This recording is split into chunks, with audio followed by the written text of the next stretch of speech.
Good day everyone, I am from ABS support team. Today I will showcase how to deal with no-show cases without advance deposit or payment. To do this, we first go to Homepage and at the General section, click Reservation. Then click View Reservations. From here, enter the date and make sure to click the Show No-Show Reservation option to view no-show reservations. Click Apply and you can see here the no-show reservation.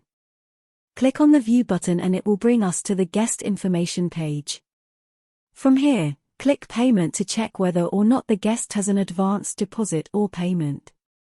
If not, close the page and we can now proceed with cancelling the reservation. Click Cancel Reservation and enter the code shown here to continue with the cancellation process. Thank you and I hope you've learnt something from this tutorial video.